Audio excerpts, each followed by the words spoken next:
दाऊद गुस्से में आकर पिया से कहता है कि तुमने अच्छा नहीं किया, अब देखना तुम्हारे साथ किया होता है।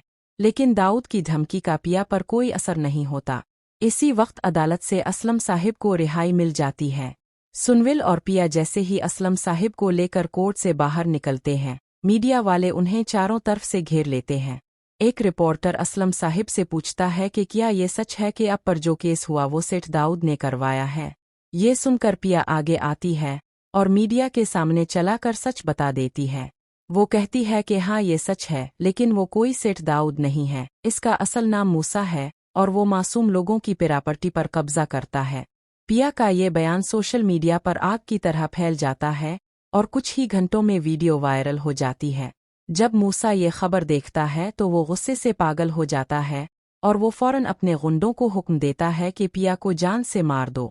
दूसरी तरफ सुनविल, पिया और असलम साहिब को अपनी गाड़ी में बिठाकर अपने दोस्त डीसी शहरयार के पास जा रहा होता है ताकि मूसा के खिलाफ और सबूत दे सके। गाड़ी रास्ते में चल रही होती है कि अचानक मूसा के आदमी बाइक पर आते हैं और सुनविल की गाड़ी पर फायरिंग शुरू कर देते हैं। एक गोली शीशा तोड़ते हुए सीधे पिया को लग जाती है और पिया खून में लथपथ होकर सीट पर गिर जाती है। ये देखकर असलम साहिब चीखने लगते हैं और सुनविल बगैर रुके गाड़ी को सीधा अस्पताल की तरफ भगाता है। अस्पताल पहुंचते ही डॉक्टर पिया को इमरजेंसी वार्ड में ले जाते हैं। कुछ देर बाद डॉक्टर बाहर आते हैं और कहते हैं कि पेशेंट का खून बहुत बह चुका है, हमें अभी खून की ज़रूरत है।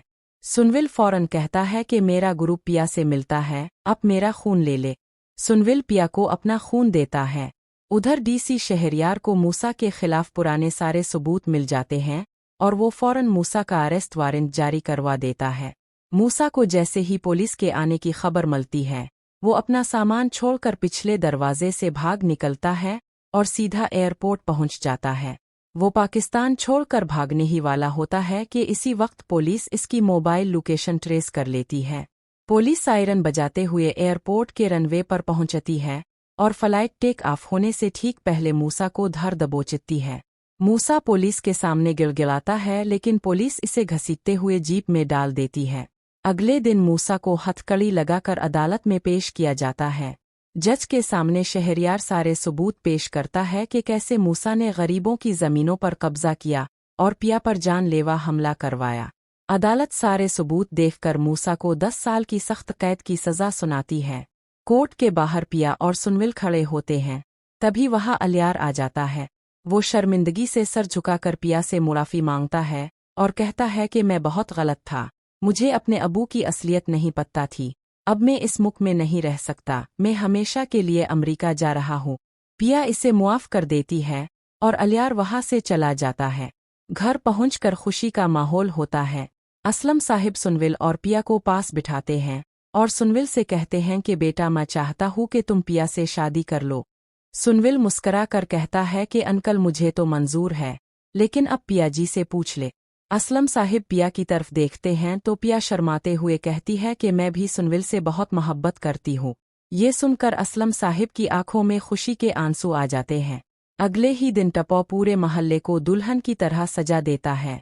असलम साहिब मौलवी को लेकर आते हैं और सुनविल दूल्हा बनकर बैठता है। मौलवी साहिब सुनविल से पूछते हैं कि क्या आपको ये निकाह कबूल है। सुनविल जोर से कहता है कबूल है। फिर पिया से पूछा जाता है और वो भी धीरे से कबूल है कह देती है। निकाह के बाद सुनविल पिया को अपने घर लेकर आता है। वो पिया का हाथ पकड़कर इसे अपनी मोहब्बत का यकीन दिलाता है और दोनों अपनी नई जिंदगी की शुरुआत करते हैं।